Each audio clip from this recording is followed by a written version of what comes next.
Boa tarde. Hoje nós vamos falar sobre políticas públicas relacionadas com a área da saúde. Nós estamos com metade do grupo aqui, que é composto pela Evelyn, eu, Kate, Leia, Maria Luana, Nicole e Rebeca. A gente vai abranger os tópicos aqui nessa apresentação, que é a introdução, onde eu vou falar um pouquinho sobre o que são políticas públicas, até porque essa é a primeira apresentação de todas. Então, a gente vai ver um pouquinho sobre o que são políticas públicas e o processo de formação delas. Aí tem as instituições, o Estado, o governo, os partidos e os lobbies. Pode passar.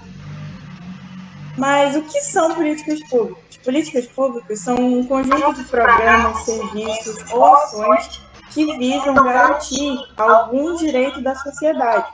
E eles podem ser feitos pelos órgãos governamentais ou não, nós vamos ver isso mais para frente. Eles podem ter uma abrangência federal, estadual e municipal. Mas, como assim? Não necessariamente tem que ser os órgãos governamentais. Bom, o indivíduo por si, ele tem uma participação muito forte nessa organização das políticas públicas, porque ele tem o interesse de transformar, de contribuir para a produção dessas políticas públicas, até porque eles podem muito bem fiscalizar os órgãos públicos para ver se estão tendo efetivação fazendo essas políticas que existem. Então, assim, a participação popular na criação é muito importante, é de suma importância, porque ela pega um princípio constitucional, que é o princípio de direito assegurado, né, da nossa democracia. Então, nessa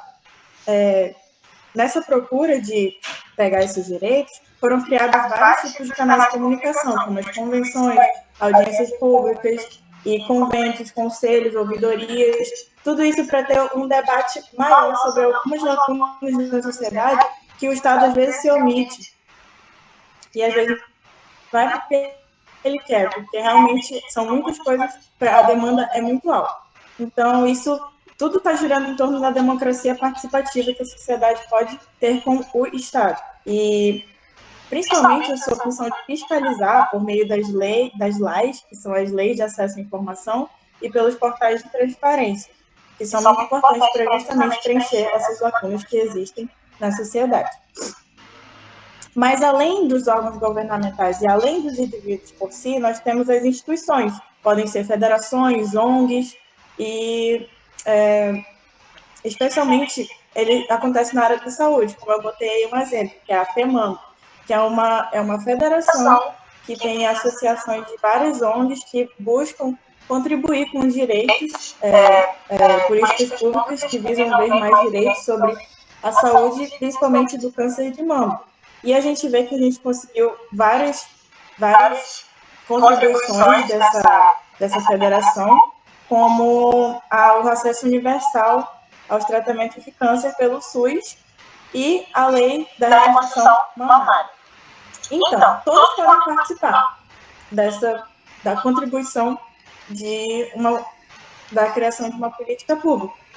Principalmente, nós podemos até debatendo abertamente sobre esses temas e fiscalizar os órgãos para ver se está tendo efetiva realização dessas políticas já existentes. Mas como se forma uma política pública? Antes de a gente entrar no devido processo de como a formação de uma política pública, a gente tem que distinguir esses dois conceitos, que é a igualdade e a equidade. As políticas públicas, elas contribuem para uma equidade e não a igualdade. Mas como assim? A igualdade é aquele conceito constitucional da igualdade perante a lei. É uma igualdade que não leva em consideração as deliberações e problemáticas próprias de cada um, no caso concreto. Ela faz do igual para o igual. Já a equidade está ligada àquela frasezinha que todo mundo com certeza já ouviu, de tratar os iguais igualmente e tratar os desiguais desigualmente na medida da sua desigualdade. Ou seja, ela busca deixar as duas partes no mesmo nível e tratar elas como competidoras do mesmo nível. Então, ela busca equilibrar essas desigualdades sociais que existem na sociedade. Então, esclarecendo, as políticas públicas é um processo que leva em conta a participação de órgãos públicos, do indivíduo ou de federações, ONGs, tudo mais, e o poder que eles podem exercer para cada contribuição de cada política pública, o momento atual que a nossa sociedade está vivendo precisa estar em consonância, e as organizações dessas ideias e ações para preencher as lacunas.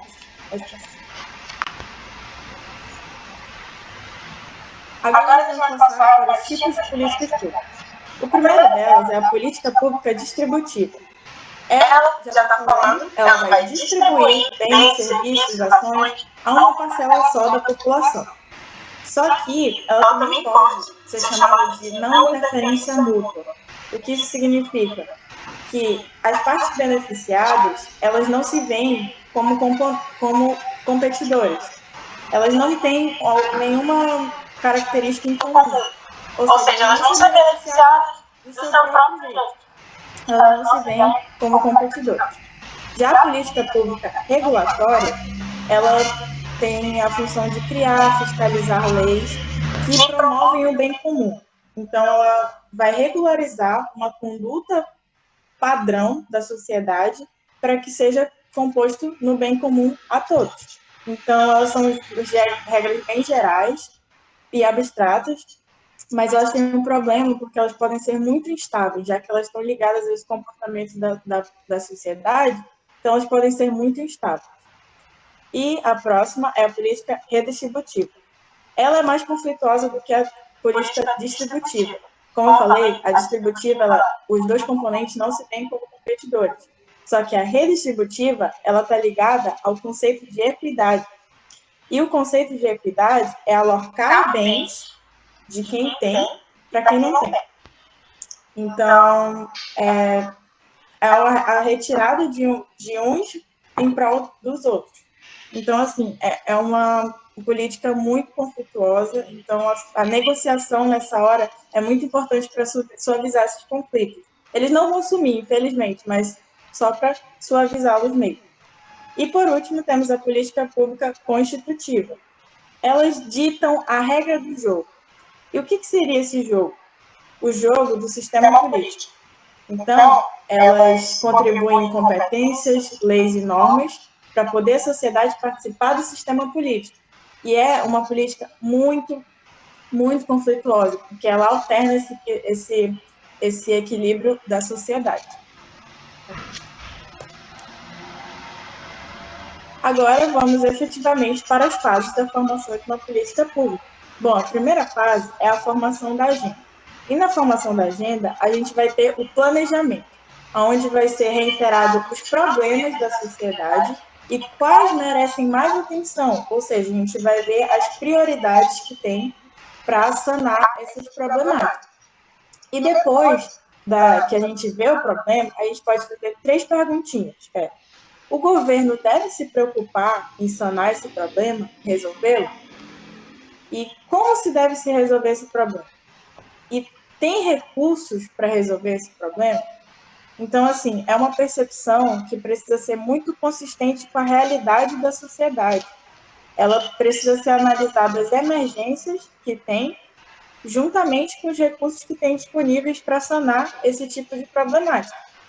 Então, ela é muito flexível e ela leva em consideração o custo-benefício, o cenário, a urgência, que pode virar uma mobilização social ou não, e, por último, a necessidade política. Essa foi a primeira fase. Nós vamos para a segunda fase, que é a formulação da política. É onde a gente vai traçar o objetivo dessa política. Ou seja, vão ser reiteradas soluções ou alternativas, que devem ser debatidas individualmente por cada autor, cada pessoa jurídica, instituição, ONG, órgão público, tanto faz, devem ser deliberadas por meio de reuniões, convenções, auditorias. Então, assim, é uma fase que vai ter muita deliberação e muito debate acerca das soluções que podem ser providas para esse tipo de política pública. A terceira fase é o processo de tomada de decisão. essa fase vai ser o curso de ação que vai ser dotado por aquele órgão para ser feito a política pública. Ou seja, são os recursos juntamente com o prazo temporal que nós temos para realizá-los, ou seja, a urgência desse tipo de política pública. E não só atividade, mas eu vou falar sobre uns 4 modelos de decisão que pode ser tomada nesse tipo de organização, que é o modelo de racionalidade absoluta, onde vai ser os custos e os benefícios, que podem ser calculados para a melhor solução. E o modelo de racionalidade limitada, que é um modelo de decisão que não vai ver a melhor solução, mas ele vai ver a mais satisfatória para aquele grupo social. A terceira é o modelo incremental, que vai ser o melhor acordo entre as duas partes. E a quarta, dos fluxos múltiplos, que é literalmente a convergência de tudo, a convergência dos problemas, das soluções e das situações satisfatórias para aquela feitura da política pública. Nós temos a quarta fase, que é a implementação da política. Ou seja, nessa fase, a gente vai botar em prática tudo aquilo que a gente fez na teoria. Só que sabemos que isso é um pouco difícil, porque é uma fase muito complicada, porque tudo na teoria é bonito. Quando chega na hora da prática, a gente vê o que realmente acontece. Por isso, nós temos a quinta fase, que é a avaliação. A quinta fase é a mais crucial, é a mais importante, que deve ser feita em todas as vezes que for feito o ciclo de formação de uma política pública, é a mais importante. Porque ela vai ver justamente os melhores resultados, vai ver se está tendo aprendizado, vai ver se está tendo efetivação, principalmente na sociedade. É a análise do desempenho e dos resultados previstos naquela tipo de política pública e se está fazendo efeito na sociedade. Nós temos que pensar que, por exemplo, se não alcançar os resultados, elas podem voltar novamente até a primeira fase, para sanar os problemas que existiram. Mas, se tiver tudo certo, ela continua a sua execução normal. E os 3 principais causas para ocasionar o fim de uma política pública são, primeiro, quando o problema da sociedade já é resolvido. Então, não há necessidade de ter uma política pública. Segundo, quando ela se torna ineficaz, quando ela não tem mais efetividade na sociedade para tentar resolver o problema. E terceiro, quando o problema público, diferentemente da primeira hipótese, que é quando o problema público deixa de existir, nesse caso, ele vai existir, mas a sociedade não vai mais se importar com ele. A sociedade deixa ele de lado. Ele perdeu a importância para a sociedade. Então, não tem necessidade de ter uma nova política pública acerca disso. Foi isso. Eu passo a palavra para a Rebeca. Olá, boa tarde. Eu me chamo Rebeca Nogueira e agora eu vou falar um pouco sobre as instituições. Bom, em primeiro lugar, é importante nós mencionarmos que existe uma grande variedade e diversidade de instituições. Entretanto, nós também temos algumas instituições que são basilares de toda a nossa sociedade. E essas instituições são a família, o governo e a religião. Vamos falar um pouco sobre cada um deles. Primeiramente, a família.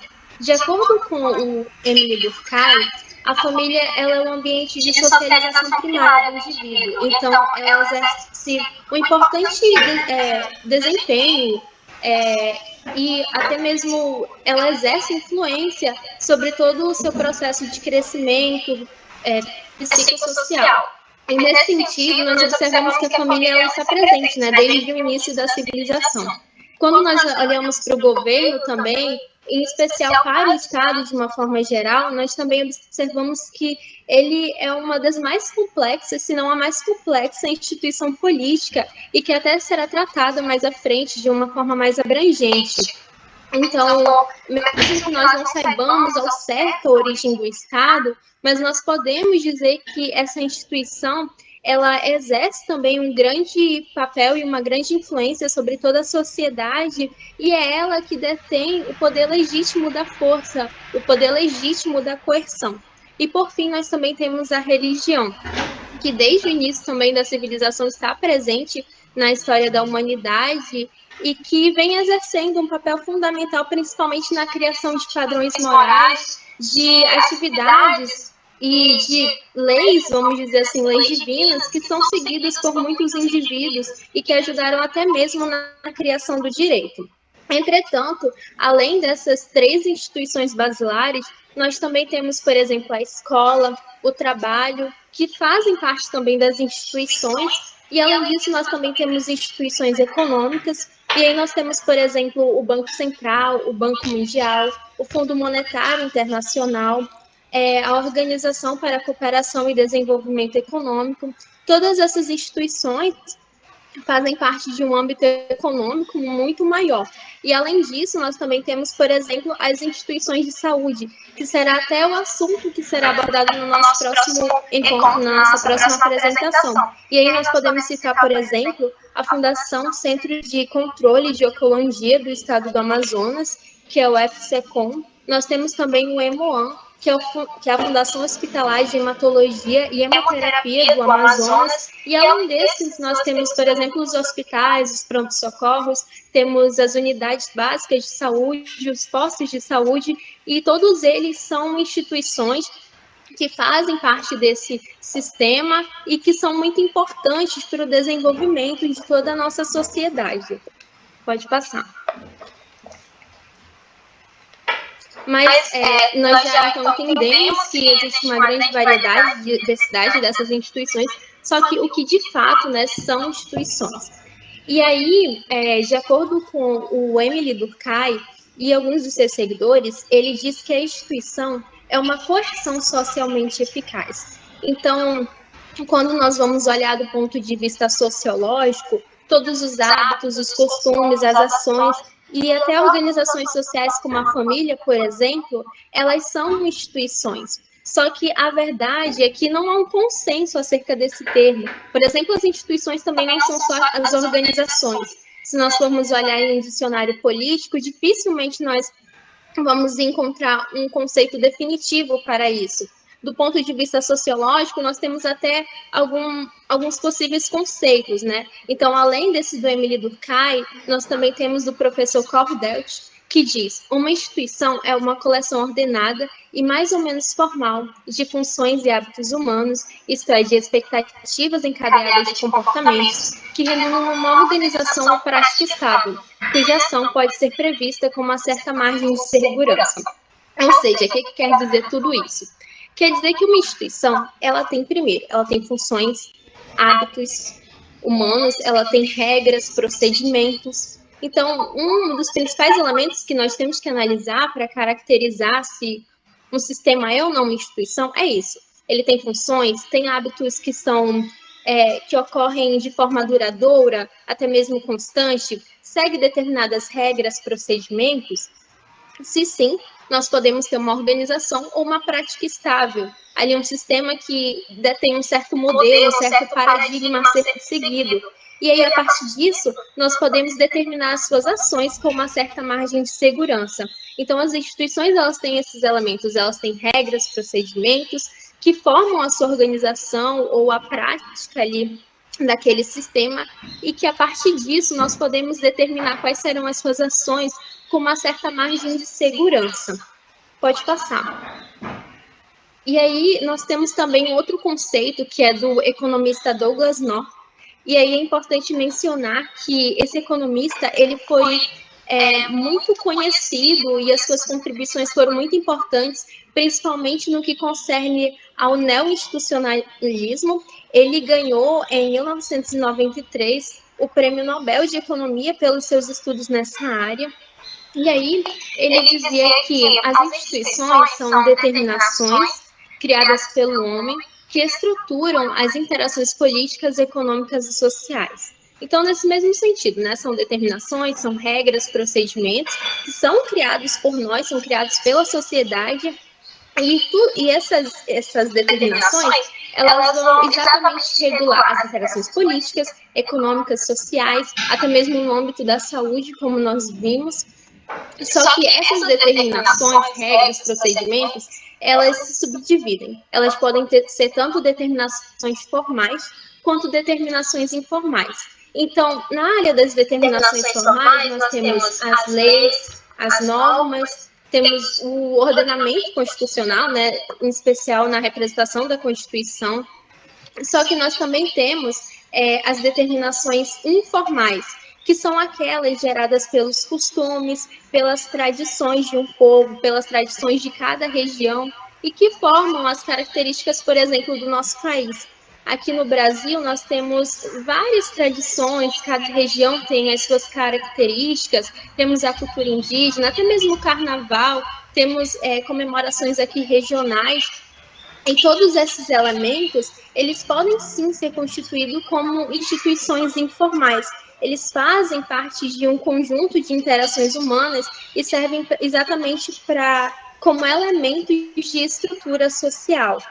Então, nesse sentido, a gente pode dizer, por exemplo, que a língua, a moeda, os direitos, os sistemas de peso e medidas, né, as convenções sobre comportamentos, tudo isso faz parte das instituições. E além do que nós já vimos também, por exemplo, os hospitais, os tribunais, as escolas, universidades, a Universidade do Estado do Amazonas, ela é uma instituição e que serve exatamente para coordenar e para regular as relações sociais. E é importante nesse sentido nós mencionarmos, então, que às vezes a gente relaciona muito a instituição somente com relação às organizações. A gente acha que uma instituição é somente uma organização, como, por exemplo, o parlamento, uma empresa, o hospital, as fundações de saúde, só que não é bem assim, porque ela abrange tudo aquilo que são regras e procedimentos e que servem para regular essas interações políticas, econômicas, sociais, dentre tantas outras. Pode passar. E aí, ainda sobre aquele aspecto, o que vai mudar é que algumas instituições serão formais, né, terão um cunho legal e jurídico, e outras já serão informais, baseadas mais no costume da sociedade. Então, a partir disso, quais que são as características dessas instituições?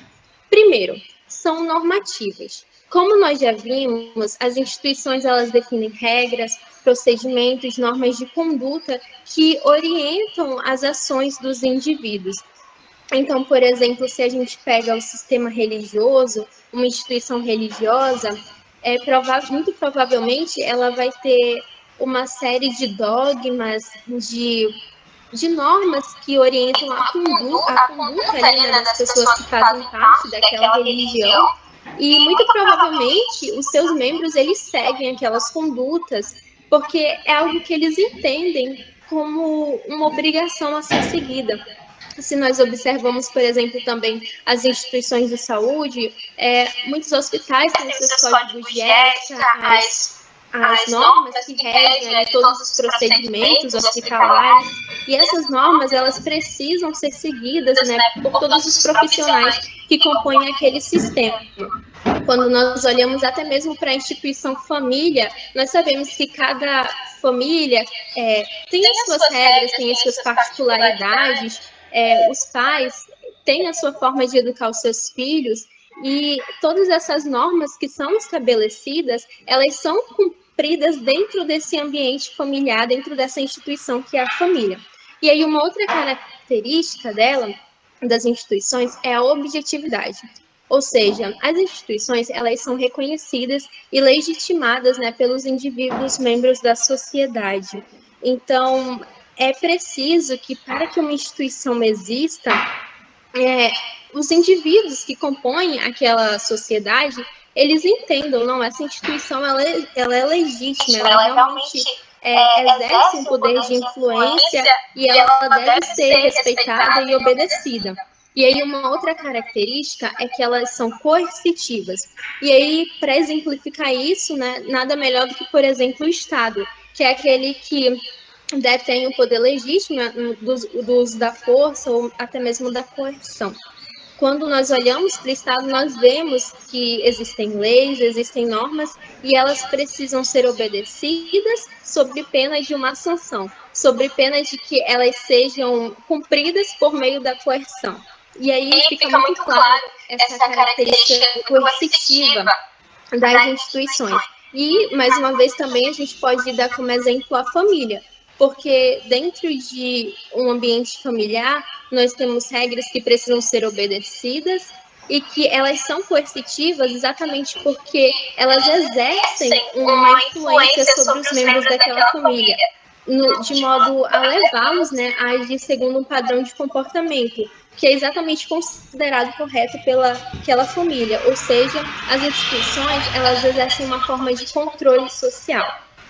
Além disso, uma outra característica é que elas são exteriores, ou seja, elas vêm de fora do indivíduo, elas são postas exatamente pela sociedade como um todo. Uma instituição não vai nascer de uma única pessoa isolada, mas é necessário que seja de algo externo, exatamente do coletivo. E, por fim, ela apresenta também a historicidade, ou seja, as instituições elas têm histórias próprias. Os indivíduos passam, pessoas nascem, morrem, mas mesmo assim as instituições elas permanecem exatamente pelo seu caráter de serem duradouras. Então, quando a gente olha, por exemplo, para a instituição familiar, ela existia mesmo que de uma forma mais simples, porém desde o início da civilização. Quando a gente olha para a religião, da mesma forma, os indivíduos passam, as gerações vêm e vão, só que essas instituições, elas permanecem ali. E é exatamente nisso que reside a importância, porque elas exercem o poder exatamente de influência sobre o comportamento dos indivíduos. As instituições, de uma certa forma, para bem ou não, mas elas ajudam a manter um equilíbrio e até mesmo a estabilizar as relações sociais, à medida que elas possuem um duplo efeito. Elas tanto constrangem o indivíduo a ter determinados comportamentos com base naquilo que é considerado correto pelas suas normas, pelos seus procedimentos, mas elas também, de certa forma, ampliam a possibilidade de ação. Por que isso? Porque, por exemplo, se nós olhamos para as regras de linguagem, elas permitem que nós nos comuniquemos. Quando a gente olha para as regras de trânsito, embora pareça algo que você precisa seguir dentro daquele limite de velocidade, só que não, na verdade, isso traz um benefício, ajuda o trânsito a fluir melhor, ajuda que não haja acidente. Quando a gente olha do âmbito das instituições de saúde, nós precisamos que determinados procedimentos sejam seguidos, mas isso não é para prejudicar o indivíduo nem nada do tipo, mas é exatamente para que as regras sejam cumpridas e tudo isso da melhor forma possível, para que nós tenhamos padrões e não venhamos levar a nenhum prejuízo, por exemplo, na questão da saúde de algum paciente. Pode passar. E aí, a partir de todas essas discussões, que existe sim uma variedade, uma diversidade de instituições, nós vimos o que são essas instituições, também vimos algumas das suas características, qual que é a sua importância, mas agora nós precisamos fazer uma distinção entre os grupos sociais e as instituições. Porque quando nós falamos de grupos sociais, nós estamos nos referindo a relações que são estabelecidas entre duas ou mais pessoas, exatamente por haver entre os indivíduos envolvidos valores, interesses e objetivos em comum. Então, nós podemos dizer que os grupos sociais são apenas partículas desse componente maior que são as instituições. E aí nós podemos observar que na sociedade nós temos diversos grupos. Temos os grupos familiares, temos até os grupos de vizinhos, temos os grupos religiosos, né, que fazem, cada igreja ele tem os seus grupos religiosos. Nós temos os grupos profissionais, os advogados, nós podemos ter ali determinado grupo de médicos, de enfermeiros. Quando nós olhamos também para os grupos de lazer, grupos de clubes de esporte, de natação, nós temos diversos grupos. E também temos grupos políticos. que nós iremos também abordar mais à frente, principalmente no que concerne às organizações e aos partidos políticos. Então, a principal característica para se definir um grupo social é exatamente se eles têm valores e princípios comuns, se eles têm objetivos comuns. E aí, a partir disso, nós podemos definir esse grupo. Entretanto, todas as regras e procedimentos que regem esse grupo, elas vão fazer parte de um sistema maior, que são as instituições. E para exemplificar isso, nós podemos analisar, por exemplo, uma relação entre pai, mãe e filho. Nesses componentes, nós temos um grupo familiar. Só que as regras que regem esse grupo, constituído pelo pai, pela mãe e pelo filho, eles fazem parte de um grupo maior, que é exatamente a instituição família. Quando nós olhamos, por exemplo, para o ambiente escolar, para as universidades, nós temos diversos grupos ali, grupos de estudantes, temos os grupos de professores, temos grupos de diretores, né, dos coordenadores ali daquela instituição, só que tudo isso é abarcado pelas regras, pelos procedimentos que regem aquela universidade. Todos esses grupos, eles precisam analisar esse sistema maior, que é o sistema, que é a instituição escola, a instituição universidade. Pode passar. Bom, e agora que nós já falamos um pouco sobre essas instituições, o papel delas, e fizemos algumas distinções, nós vamos falar sobre as instituições políticas. E quando nós falamos sobre instituições políticas, nós estamos nos referindo tanto às organizações que vão tomar as decisões que regem, por exemplo, o nosso país, que vão propor, vão julgar, vão executar as leis, vão colocá-las em prática, mas nós também estamos nos referindo às regras de cada arena decisória que compõe as instituições políticas e que vão levar os gestores, os responsáveis por esses ambientes a tomarem determinadas decisões de acordo com aquilo que é a vontade da sociedade. Então, nesse sentido, nós podemos citar como instituições políticas, por exemplo, os partidos políticos, que serão abordados mais à frente. Nós temos o sistema eleitoral, o sistema partidário, até mesmo o arranjo federativo, ele faz parte das instituições e também todas as suas características e os efeitos dessa forma de governo. Então, até mesmo a questão presidencialista, o sistema de governo, republicano, tudo isso faz parte das instituições. E, além disso, nós também temos aquelas que são mais conhecidas. Por exemplo, o Poder Legislativo, Executivo, Judiciário, e aí dentro de cada um deles nós temos o Congresso Nacional, temos ali a União, temos também o Supremo Tribunal Federal, os demais tribunais, as instâncias inferiores, tudo isso fazem parte das instituições.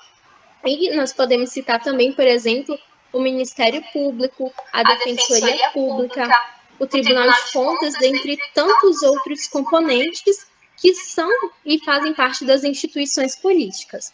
Pode passar. E, por fim, é importante nós diferenciarmos também o que são as instituições e o que são as práticas. Porque quando a gente analisa, por exemplo, o voto, o casamento, a união estável, a propriedade, todos esses elementos, eles são não instituições, mas sim práticas. Ou seja, é como se eles fossem institutos de um componente maior, que são as instituições. Então, quando a gente olha para o voto, por exemplo, ele é apenas uma prática que serve para materializar um direito, né, dos cidadãos, né, dos indivíduos, o direito ao voto, o direito de exercer a sua cidadania. E esse instituto, o voto, ele faz parte de uma instituição maior, que é o sistema eleitoral.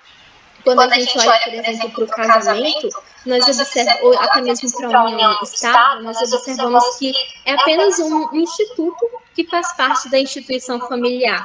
Quando nós observamos o contrato, nós vemos que ele é um instituto que faz parte da instituição propriedade. Quando nós olhamos para esses elementos, nós observamos que essas práticas, ou até mesmo conhecidas como institutos, elas são apenas meios, instrumentos para materializar, para fazer alcançar os objetivos das instituições.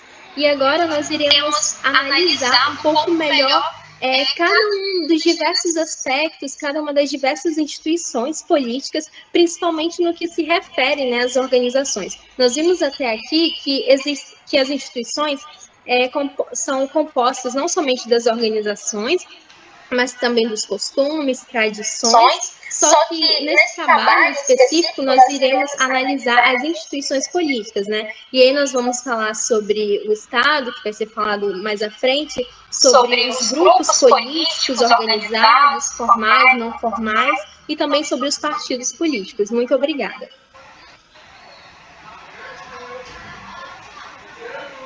Olá, boa tarde, meu nome é Evelyn, e eu fiquei com a parte das instituições políticas, né, em específico o Estado. Bom, primeiramente, a gente precisa entender e compreender o que seria o Estado, né? Bom, nós podemos defini-lo como sendo uma unidade administrativa de um território, né? Inclusive, não existe Estado sem território, e nós vamos ver isso mais na frente nos próximos slides. Bom, e dentro dessa unidade administrativa, né, que é o Estado, existem conjuntos de instituições públicas que representam, ordenam e atendem, pelo menos em tese, os anseios da população que habitam nesse território, né? E aí a gente vê a importância dessa instituição, né? A importância do Estado, porque, além de zelar, ele ainda responde por toda uma coletividade, certo? Bom, dito isso, é importante a gente frisar que não é uma tarefa fácil a gente investigar, né, com precisão o aparecimento do Estado. Mas a partir de análises, de estudos, através das concepções da antropologia, filosofia e também jurídica, a gente consegue desvendar alguns paradigmas, digamos assim, que demonstram lá na Idade Média ou na Antiguidade. Bom, eu coloquei como curiosidade, né, a respeito do conceito de Estado, que desde a antiguidade passa por um longo processo evolutivo, sendo originado, criado, porque não se tem uma data específica, né, um dia, foi naquele dia, não tem. Mas pode-se dizer que de maneira genérica, foi originado a partir das civis romanas. Outra curiosidade também, que eu não coloquei no slide, é que o primeiro país, a utilizar o termo Stato foi a Itália.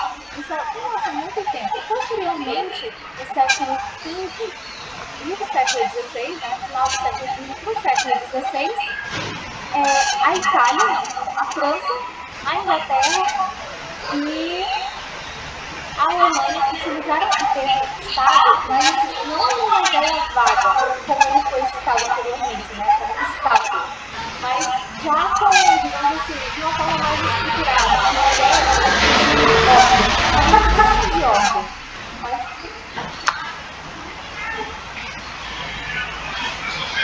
Muito bem. Bom, agora eu vou falar sobre as três posições que foram sintetizadas pelo jurista brasileiro Dalmo de Abreu Dalari, né, a respeito da formação do Estado. Né? A primeira posição é que o Estado sempre existiu. A segunda é que o Estado apenas é um agente que funciona para ordenar as relações sociais. E a terceira posição é que o Estado nasceu quando surgiu a ideia de soberania. Na primeira posição, a ideia de que o Estado sempre existiu, é que, de fato, o Estado caminha junto com o início da civilização. Né? A segunda posição, que fala sobre o Estado como um agente de ordenar as relações sociais, é como se o Estado tivesse surgido de uma forma posterior. Inicialmente, a sociedade como um todo surgiu e, com a evolução, viu a necessidade de ter um agente, digamos assim, que pudesse ordenar tudo. E aí surgiu o Estado. E a terceira posição, já, né, como fala, o Estado nasceu com a ideia de soberania, né? Pode passar. Bom, agora eu vou falar sobre os elementos necessários para a formação do Estado. Em primeiro lugar, tem-se a população, em segundo, território e depois governo. Bom, mas o que seria a população? A população, ela diz respeito a todos os seres humanos que estão num determinado território, né? Mesmo que essa pessoa, mesmo que esse indivíduo, ele esteja lá em caráter transitório, né, de maneira passageira, e mesmo também que esse indivíduo, ele não tenha, digamos, vínculo algum com o Estado. Bom, e aí é importante a gente diferenciar população de povo de cidadão.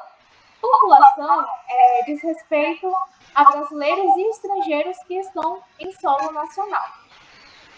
Povo diz respeito aos natos e aos naturalizados. E cidadãos são indivíduos brasileiros, né, que estão indivíduos brasileiros que possuem vínculo político, né? E agora nós vamos falar sobre território. E o que seria o território? O território é o local onde ocorre a aplicação do ordenamento jurídico. É a base física onde o elemento humano é fixado.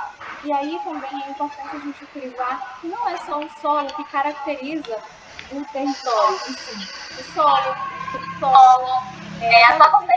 as ilhas, os rios, os lagos, os mares e o espaço aéreo também. E por último, o governo, que é a autoridade governante, né, que possui o papel de organizar a sociedade.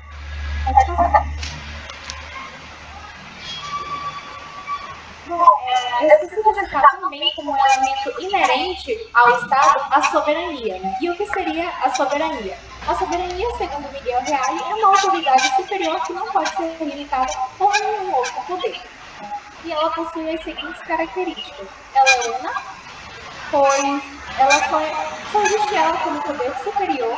Ela é indivisível, pois ela resolve, né? Ela se aplica a todos os fatos ocorridos em determinado Estado. Ela também é inalienável, porque quem detém, caso ela desapareça, caso fique sem ela, desaparece. Isso se referindo tanto ao Estado, quanto a um povo ou uma nação. E também ela é imprescritível, porque ela não se perde com o passar do tempo. E agora nós vamos falar sobre o Estado contemporâneo, né? Bom, na visão de Georges Jelinek, a primeira contribuição da conceituação do Estado contemporâneo como realidade jurídica foi a partir da obra clássica Doutrina Geral do Estado, de Georges Jelinek, que foi publicada em 1900. E nessa obra, né, eles viram o Estado, né, ele fez inclusive essa divisão que é muito importante do Estado como sendo, ele acreditava que o Estado, ao mesmo tempo que ele é um órgão que produzia, o órgão era um órgão de produção jurídica, ele também era um órgão que era resultado de um ordenamento. Pode passar. E Georges Jelinek, ele tinha uma teoria, né, que era a teoria do Estado, que se baseava na afirmação de que a doutrina social do Estado ela tem por conteúdo uma existência objetiva, histórica ou natural do Estado, enquanto que a doutrina jurídica ela se ocupa das normas jurídicas que se fazem presentes, se manifestam no agora, digamos assim. E aí já cria aquela dualidade, né, aquela contraposição entre a esfera do ser e do dever ser, né, que é muito criticado pelo jurista, né, Hans Kelsen, foi o primeiro opositor e crítico à teoria de Jelinek. Para Hans Kelsen, o Estado ele é uma instituição diversa do conjunto das normas que regulam as suas atividades. Inclusive, essa é a concepção mais aceita atualmente, né, que encara o Estado como sendo uma forma complexa de organização social e política, na qual o Estado é somente um elemento constitutivo, né? Ou seja, Hans Kelsen reduz o Estado a uma mera condição de ordenamento. Pode passar. Bom, aí agora eu vou falar um pouco sobre o papel do Estado, né? E sobre as concepções que são conflitantes. Bom, para Norberto Bobbio, há duas concepções conflitantes. A primeira, ela é de cunho, né, de origem ideológica, e a segunda, de origem sociológica. A primeira, de origem ideológica, ela se baseia no modelo marxista, que acredita que toda a sociedade, a partir de um certo momento de evolução, né, de evolução e desenvolvimento econômico, sobrevivem duas instâncias. A primeira é a infraestrutura e a superestrutura. Né? O Estado, nesse, digamos assim, o Estado seria a superestrutura e as relações econômicas seriam a infraestrutura. No modelo ideológico, né, de cunho marxista, acredita-se que a infraestrutura ela é determinante. Ou seja, quando a infraestrutura ela é modificada, modificar-se-á também a superestrutura. Ao contrário da segunda concepção, que é de origem sociológica, né, que se contrapõe à primeira. Essa teoria, a sociológica, ela é também conhecida como funcionalista, pois ela enfatiza não a estrutura, mas a funcionalidade do Estado como um todo. Pode passar, por gentileza. Bom, para os funcionalistas, o Estado ele é considerado como um sistema que deve cumprir simultaneamente 4 funções. A primeira é de manutenção, de parceria ou cooperação. A segunda é o cumprimento de objetivo ou atingimento de meta. A terceira é a adaptação. E o quarto objetivo, a quarta função, é a integração. Vamos passar para a gente. Nossas concepções, elas entendem as instituições como integrantes de um todo,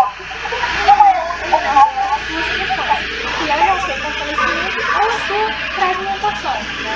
E essa constatação, ela se fortaleceu nos últimos anos, e fortaleceu também a concepção sistêmica do Estado, imaginada como uma relação de input-output, que no caso seria entrada e saída, né? Comparável a uma linha de perguntas e respostas ou demandas e decisões, representadas no seguinte esquema. Pode passar, por gentileza.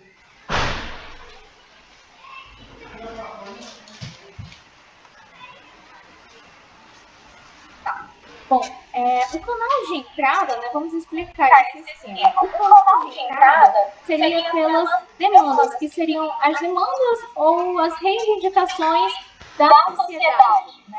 E aí seria o canal de entrada, que passaria por um processo, né? Seriam processados em diferentes órgãos do governo e, posteriormente, sairiam do sistema como decisões ou deliberações.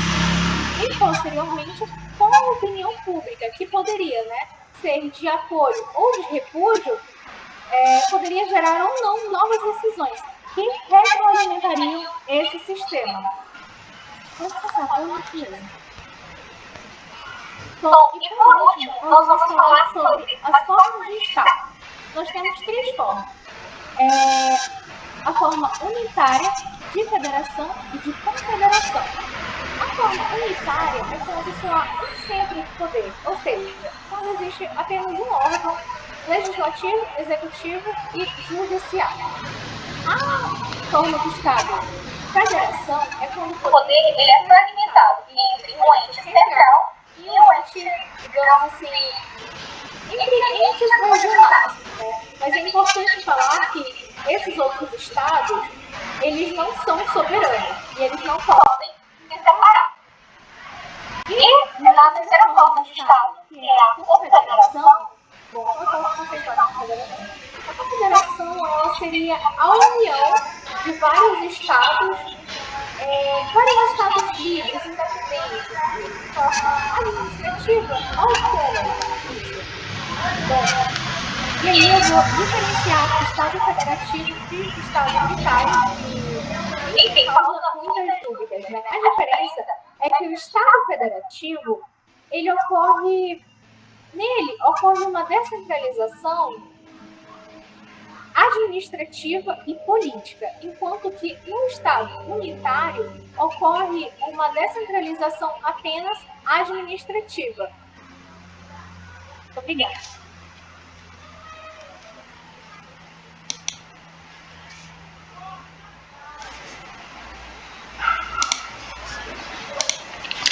pode começar.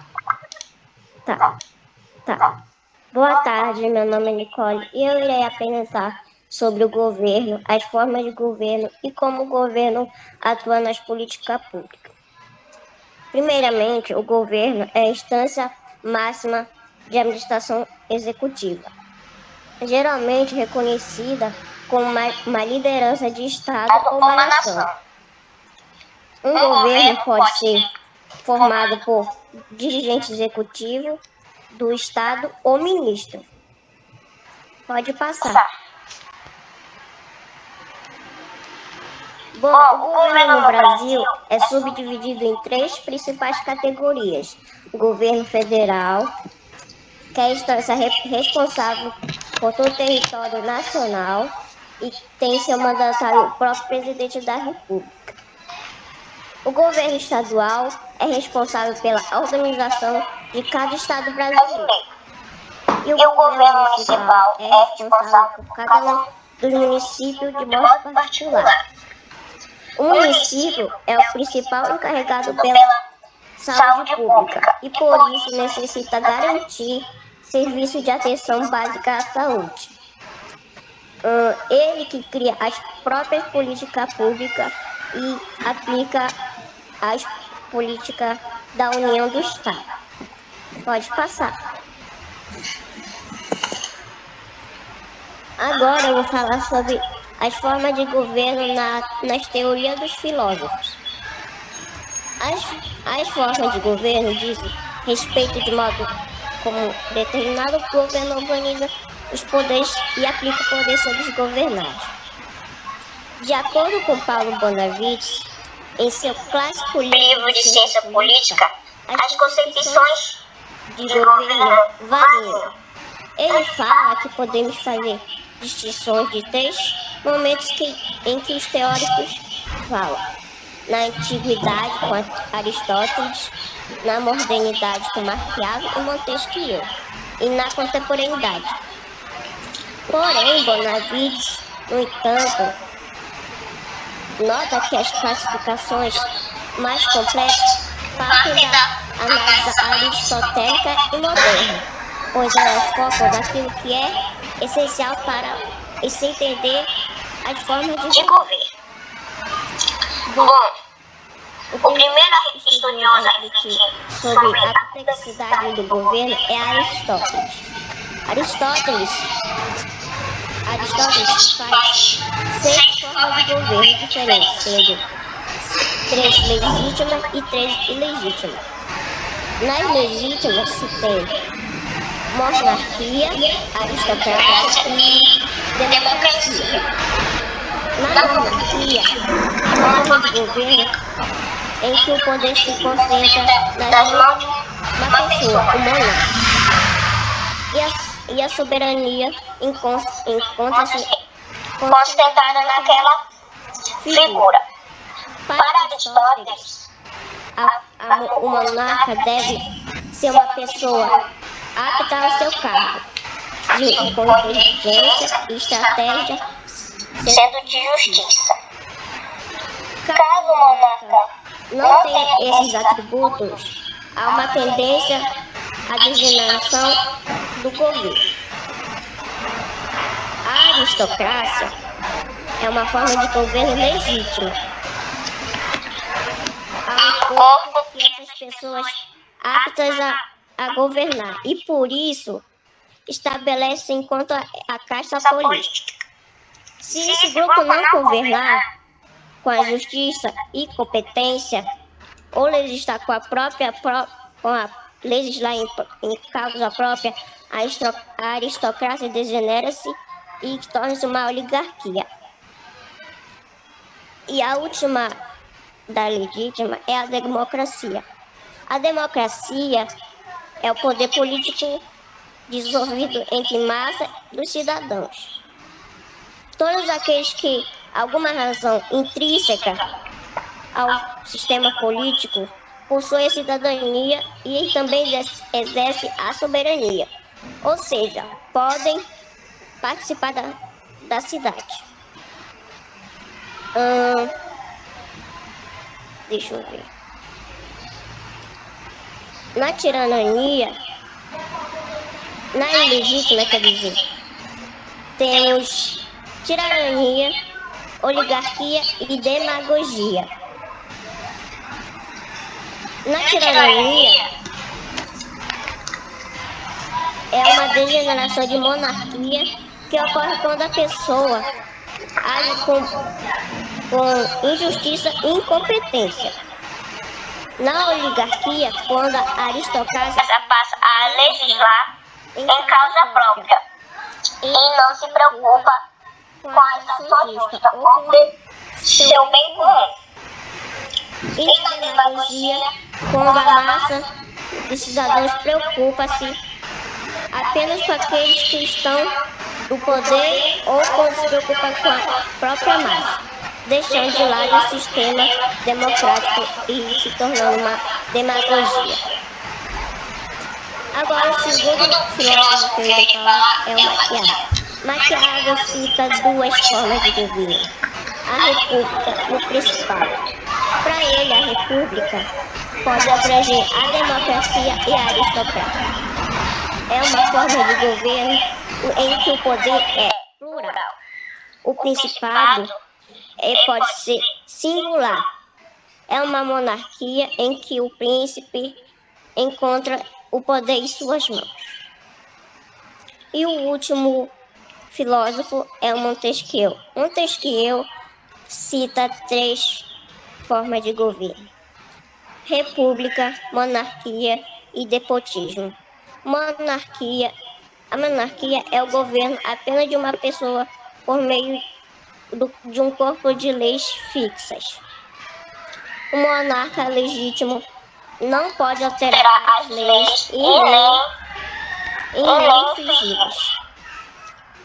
A república pode ser uma democracia ou aristocracia. É fundamental o fato que a soberania fica nas mãos do povo. E o despotismo, por último, diz a respeito ao monarca de respeitar ou abusar das autoridades e que age e revelia o que estabelece na Constituição. Pode passar. Agora onde eu quero chegar é na monarquia e na república. Hoje em dia, elas são duas formas de governo que predominam atualmente. Na monarquia, é uma forma de governo em que o poder é concentrado em uma única pessoa. Normalmente é passado de forma hereditária. Na falta de um herdeiro, é indicado o parente mais próximo de primeira linha de sucessão. Pode ser uma forma de governo absoluta ou constitucional. No modelo absoluto, temos um exemplo do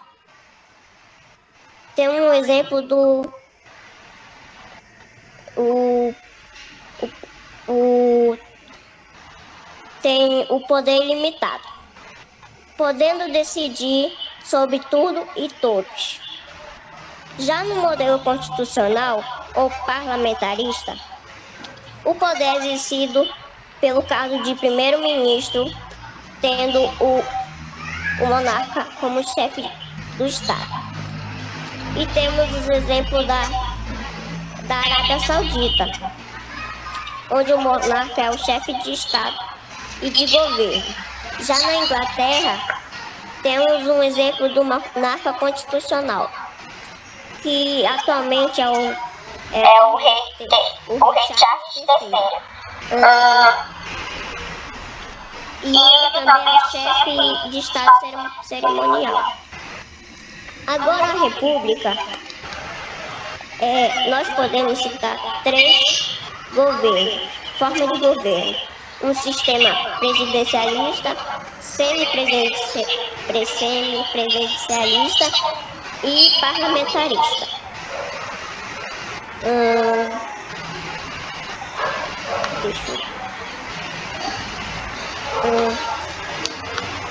No presidencialista, o poder executivo do chefe de Estado é exigido por independente do executivo.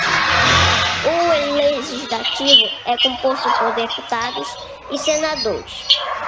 Nos regimes semipresidenciais, as funções cargos ficam divididas entre o presidente e o ministro, primeiro-ministro. Na França, por exemplo, há eleições populares para presidente e esse presidente, após ser eleito, escolhe um primeiro-ministro. Na Ucrânia, o modelo é diferente e varia, sendo o presidente sendo eleito popularmente e o primeiro-ministro eleito pelo legislativo. O chefe de governo é o líder do parlamento-chefe. E o presidente simbólico suprapartidário. Nesse sentido, o órgão de maior importância é o parlamento, que costuma indicar líderes representativos da nação, podendo ser um ministro ou um monarca. E no caso da Irlanda, por exemplo, o chefe de Estado é eleito popularmente. Agora aqui, voltando para o Brasil, a forma de governo aqui do Brasil é a República Presidencialista, com origem do poder democrático. No nosso país, a eleição é popular, que elege membros do Congresso, ou seja, dos poderes legislativo e executivo. Os membros do executivo são compostos por um presidente e ministros que são indicados por ele. O legislativo é composto por senadores e deputados. E, por fim, por meio de indicações do executivo, se forma a Suprema Corte, o STF, composta por juízes que definem, assim, o terceiro poder, o judiciário.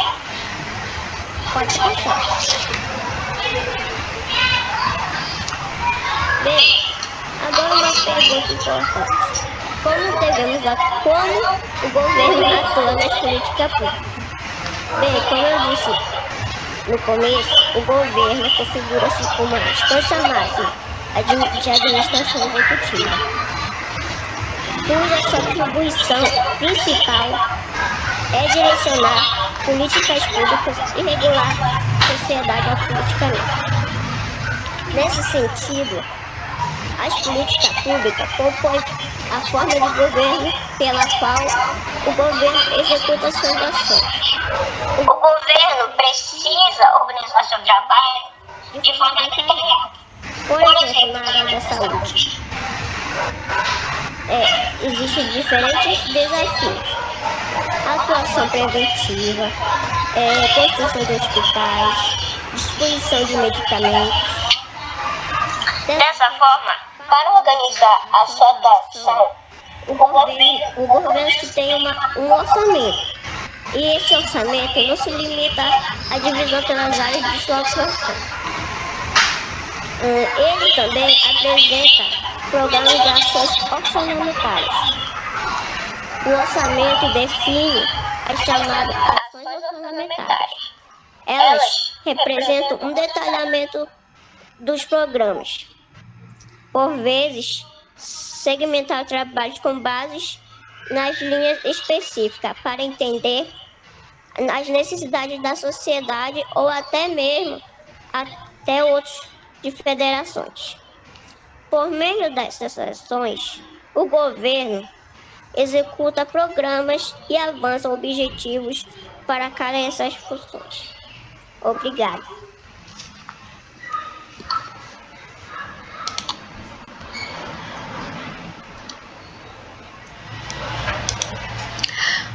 Boa tarde, eu sou a Leia e vou dar continuidade à apresentação falando sobre os partidos.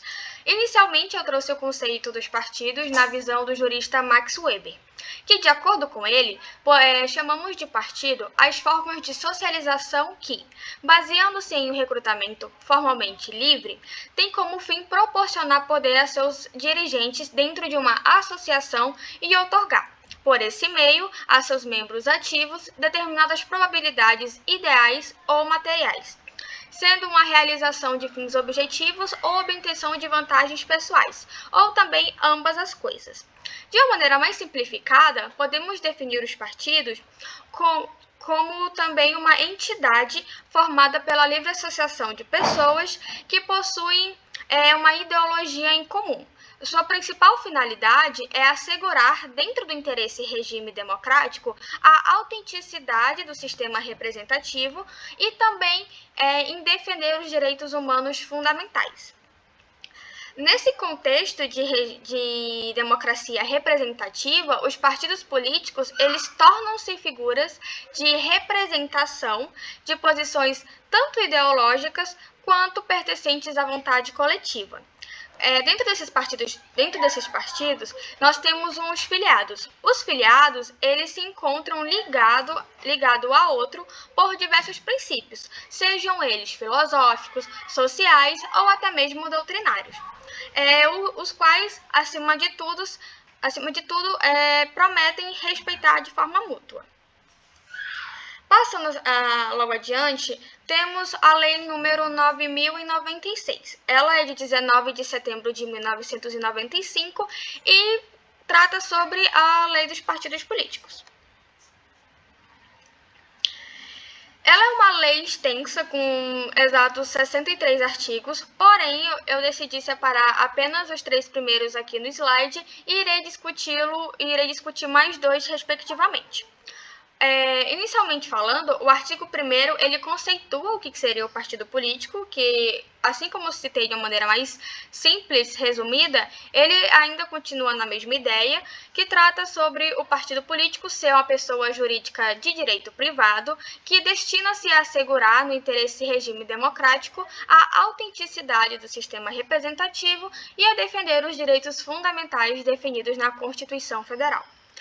O artigo 2º fala que é livre a criação, a fusão, a incorporação e a extinção de partidos políticos cujos programas respeitem a soberania nacional. O regime democrático, respeitam também o regime democrático, o pluripartidarismo e os direitos fundamentais da pessoa humana.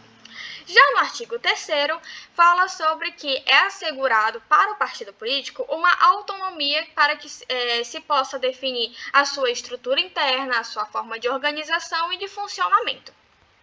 Ainda sobre os artigos, respectivamente vou falar do artigo 4º e do artigo 5º. O artigo 4º, ele fala que os filiados destes partidos políticos têm iguais direitos e deveres. Já o artigo 5º fala sobre a ação dos partidos que possuem o caráter nacional e é exercida de acordo com o seu estatuto ou programa a qual ele pertence, ao qual está inserido. É importante lembrar que esses partidos eles não devem nenhuma subordinação a entidades e também a governos estrangeiros. Logo depois da conceituação, através de Max Weber e também da lei, é bom citar como que os partidos políticos eles são formados. Bom, os partidos políticos eles são formados da seguinte forma. Os fundadores eles geram um documento e esse documento ele precisa ser registrado no cartório do Registro Civil das Pessoas Jurídicas em Brasília. Logo depois, é necessário que este documento ele precise da assinatura de pelo menos 101 fundadores, sendo eles domicílios eleitorais espalhados por, no mínimo, 9 estados do país. Aí, passando essa fase inicial, nós temos a terceira etapa, que são as assinaturas de apoio. Elas seriam 0,5% dos votos para a Câmara dos Deputados, e isso corresponde a cerca de 490 mil assinaturas. Por antepenúltimo, nós temos os apoios dos eleitores, né, no qual esse apoio precisa estar distribuído pelo no mínimo 9 estados, e a cada estado, a cada unidade federativa, precisa ter também 10% do eleitorado. para então chegarmos à última fase, que é atestada a veracidade através do escrivão eleitoral. Dado isso, os fundadores irão protocolar esse documento, né? E o TSE vai averiguar se não há nenhuma irregularidade para poder, enfim, registrar e poderem seguir adiante com o projeto do partido político.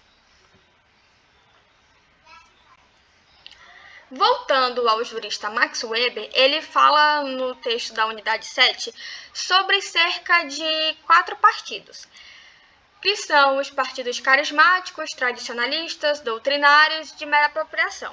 Inicialmente, eu falo que todos esses partidos eles têm em comum a sua desavença, diversos conflitos entre eles, e também sobre as suas peculiaridades. Como, por exemplo, o primeiro partido ele é o carismático. O Partido Carismático fala sobre a discussão da qualidade do carisma do que o dirigem, daqueles que dirigem o partido político. Como segundo partido, nós temos o tradicionalista. Como o próprio nome diz, eles são completamente tradicionais, não aceitam inovações e são contra novas ideias. É 100% tradicional. Já o partido doutrinário, nós temos conflitos quanto à doutrina aplicada e em qual concepção do mundo será seguida.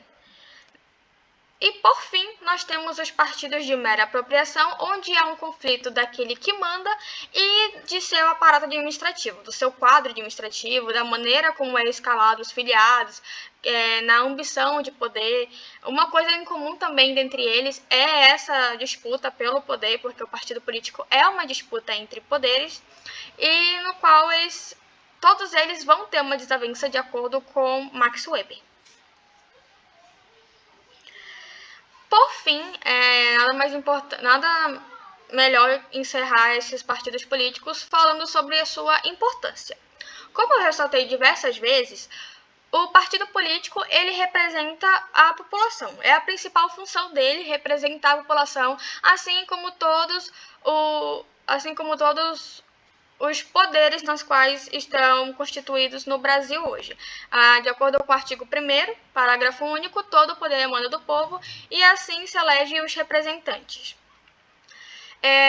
Também é importante falar que os partidos políticos eles são um instrumento de articulação entre as pautas da sociedade e dos governantes. É como se os partidos políticos fossem um canal para se passar uma mensagem entre um remetente e um destinatário. Os partidos políticos eles também traduzem a preferência da população em políticas públicas, que é o que estamos estudando atualmente. E, assim como disse que eles eram um canal, eles estão ali para canalizar a vontade do povo, afastando o caos da vida das pessoas. Minha parte foi essa, eu agradeço pela atenção e passo a palavra para a Malu.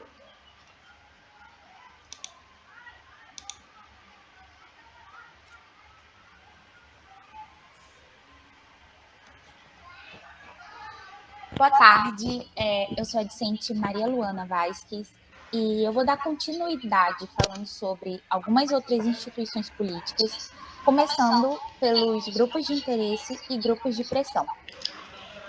Esses dois grupos, eles na verdade têm uma relação bem próxima, tanto que muitos podem chegar a confundi-los, mas a principal diferença é que os grupos de interesse, eles se concentram apenas em debater as questões, sem de fato tomar medidas para fazer valer suas ideias. Como assim? Ou seja, eles não tomam ações para alcançar seus interesses.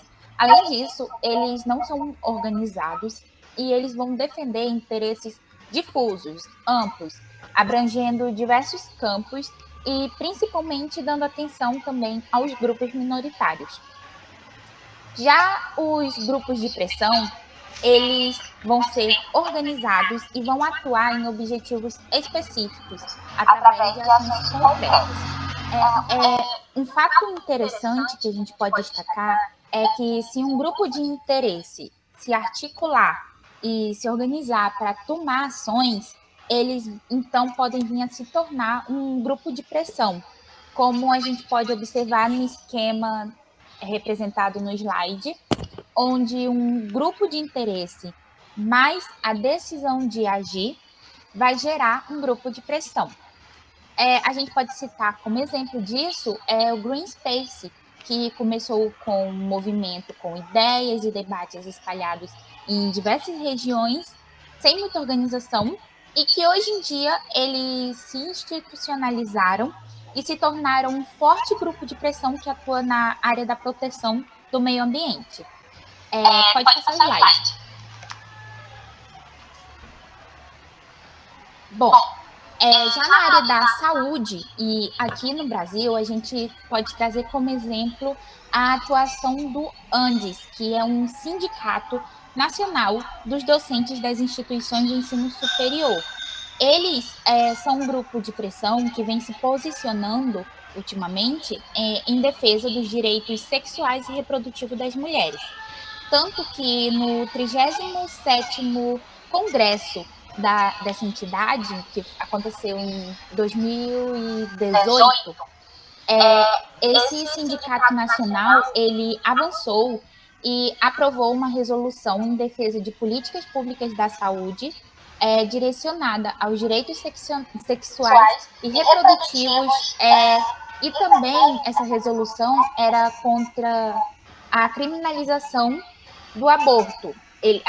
Para eles, o aborto ele deve ser legalizado para trazer mais segurança e evitar a morte de mulheres, que na maioria, as estatísticas demonstram que a maioria dos abortos ocorrem em populações, em mulheres pobres e negras. E isso representa uma característica desses grupos, que é se importar com as questões das minorias. Um ato mais recente que a gente também pode citar desse grupo de pressão foi uma ocupação que a gente pode observar nessa quarta foto, que eles ocuparam a Assembleia da Votação realizada acerca do Estatuto do Nascituro.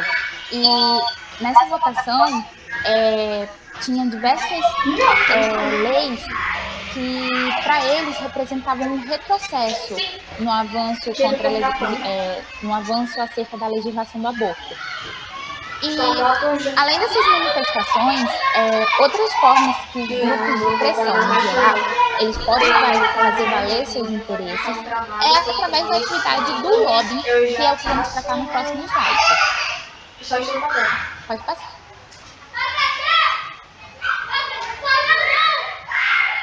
O lobby. O que seria isso? O lobby, ou lobismo, como é conhecido também aqui no Brasil, se caracteriza como uma atividade de exercer pressão sobre algum poder da esfera política, com o objetivo de influenciar na tomada de decisões desse poder público em prol de alguma causa ou interesse. O lobby ele vai proporcionar, então, a troca de informações e de ideias entre o governo e as partes privadas. E, dessa forma, ele é capaz de infundir nas políticas públicas um conhecimento de causa e também um realismo consciente. Etimologicamente, a origem dessa palavra vem do termo inglês que significa salão, hall, corredor ou também entradas de hotéis. Aí você se questiona, como assim a palavra lobby ela vai se referir a cômodos físicos? A explicação, segundo alguns estudiosos, é que esses espaços que foram citados eram locais nos quais os lobistas exerciam a profissão do lobby. No caso, eles costumavam se encontrar com os políticos nesses locais, onde eles conversavam e negociavam. E por essa razão que se popularizou o termo lobby. Pode passar o slide.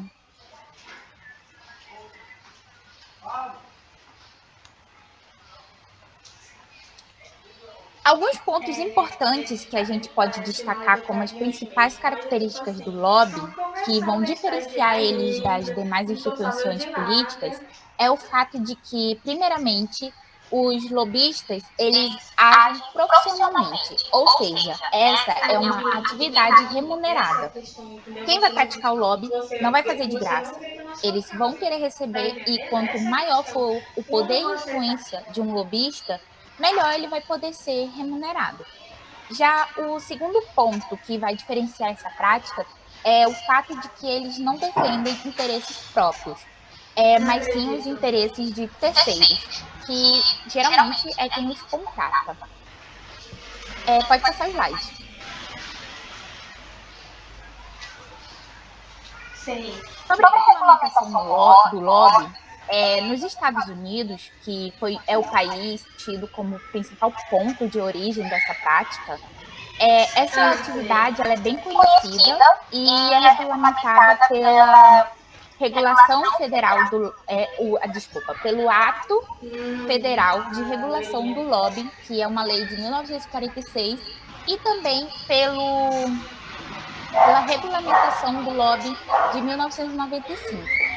Essas leis, elas facilitam o controle de possíveis atos ilícitos, de forma que elas obrigam as empresas de lobby a identificar seus clientes e divulgar seus gastos. Já no Brasil, devido à não regulamentação e à falta de transparência, o termo lobby é comumente relacionado à corrupção, o que descaracteriza a sua concepção original, que eu citei no início.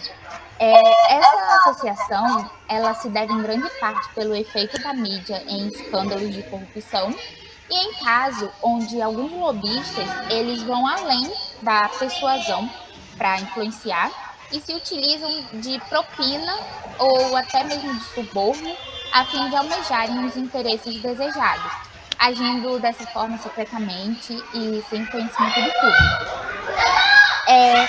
Por isso que muita gente defende que o lobby ele tenha a sua atividade regulamentada aqui no Brasil.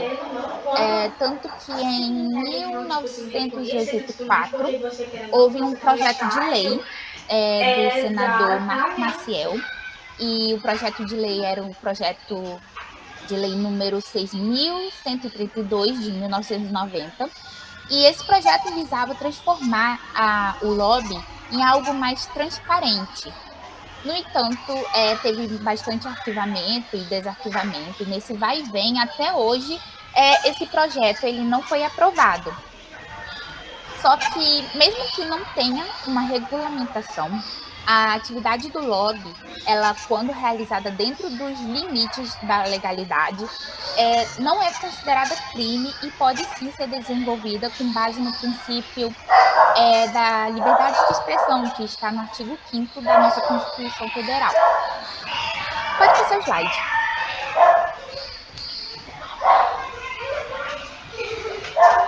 Eu trouxe aqui uma frase que eu achei muito interessante do Rodolfo Butila, que ele é diretor de assuntos corporativos e de relações governamentais da Natura, e nessa frase ele diz que o lobby é um instrumento de manifestação da sociedade. Ele não é bom ou ruim em si, porque o lobby não é um juízo de valor. Ele depende da causa que está sendo defendida. Nesse sentido, o lobby ele pode ser utilizado tanto para uma boa causa, quanto para uma boa causa de interesse e benefício da sociedade, por exemplo, quanto para o benefício próprio de uma empresa ou de um segmento. A gente pode citar como exemplo o lobby realizado por meio de carta aberta de entidades representando empresas privadas na área da saúde aqui do Brasil, onde elas tentaram convencer os congressistas a se contraporem a diversas propostas legislativas que favorecem os consumidores de planos privados de saúde. Eu trouxe aqui os exemplos das leis que eles se opõem, que é a PL 4.201 de 2012, que mantinha a cobertura dos planos mesmo em caso de inadimplência, a PL 6.630 de 2019, que determina a incorporação automática de medicamentos oncológicos orais ao rol de procedimentos obrigatórios da ANS, e a PL 1874 de 2015, que determina a cobertura para tratamento de transtorno do espectro autista sem limitações de exceção. E na carta dessas entidades, elas elencaram vários fatores que, no entender delas, ameaçam a estabilidade do setor privado caso essas PLs fossem aprovadas. Pode passar. A gente, então, traz algumas referências que utilizamos no decorrer desse trabalho. E a gente quer agradecer a atenção de todos. Espero que tenham conseguido compreender quais são os princípios das instituições políticas no Brasil e também a forma como essas instituições atuam no processo das políticas públicas. E dizer que tudo que a gente falou vai ser muito importante para compreender a segunda parte do trabalho, onde o restante do grupo irá se aprofundar nas políticas públicas na área da saúde. Então, muito obrigada pela atenção.